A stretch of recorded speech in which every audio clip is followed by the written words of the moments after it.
Good day, everyone. Today, I'm going to share something very important and useful for all of us. It's about managing our money wisely.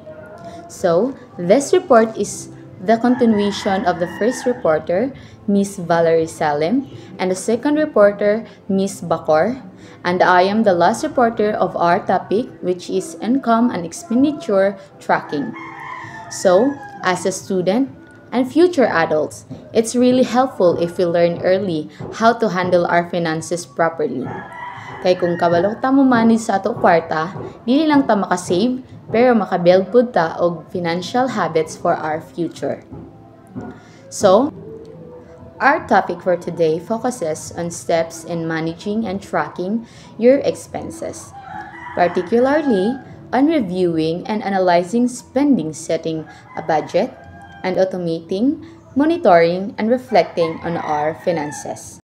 So, these steps will help us understand kung unsaw nato paggaston ato kwarta, and how to plan our budget properly, and how to make sure nga naa ta sa right track toward our financial goals.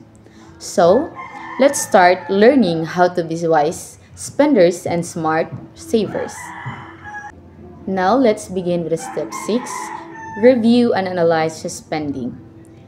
So, review and analyze spending, sa part na ini is importante na tanaw nato every month kung diin nato ginagaston ato mga kwarta. So, sometimes, dali ra nato magasto without noticing.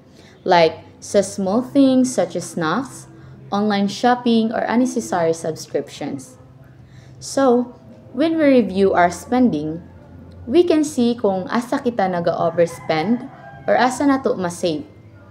For example, kung makita nato na daghan ta nagasto sa wants kaysa sa needs, pwede nato i-adjust para mas makasave kita.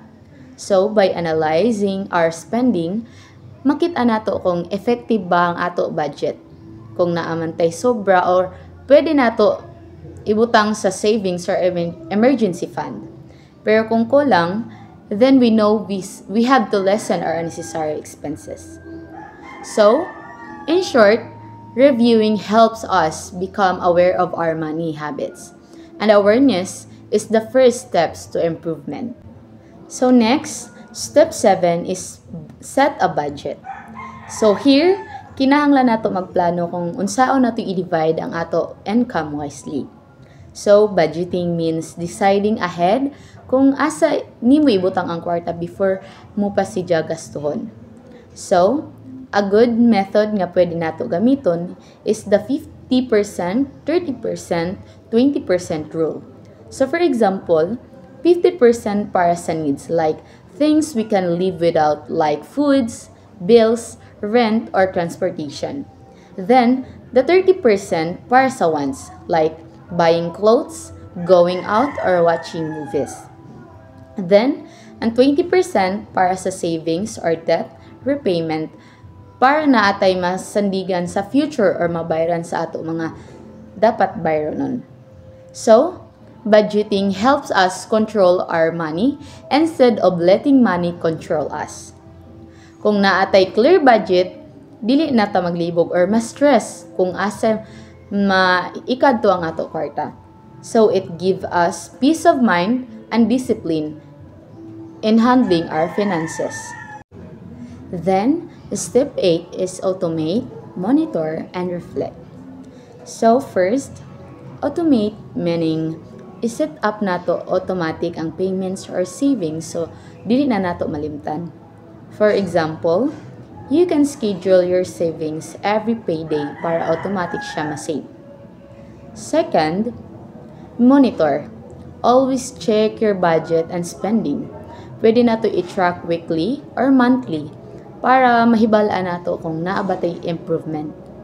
Then, monitoring helps us stay on track and avoid overspending. And lastly, reflect. So, think about how you managing your money. Ask yourself, am I spending wisely? Or do I need to adjust my budget? Reflection helps us understand our habits and make better financial decisions for the future. So, in conclusion, by keeping an eye on where our money goes, makatbuhat taog smarter choices. We can save more and we can stay on the right path toward our financial goals. So always remember, small actions like tracking your expenses, setting a budget, and reviewing regularly can make a big difference in your financial future. If we start learning how to handle our money wisely today, makabuild taog better habits and achievements that stability we all want in life. Again, I am Donna Marie Emosandi, the last reporter of this topic. Thank you.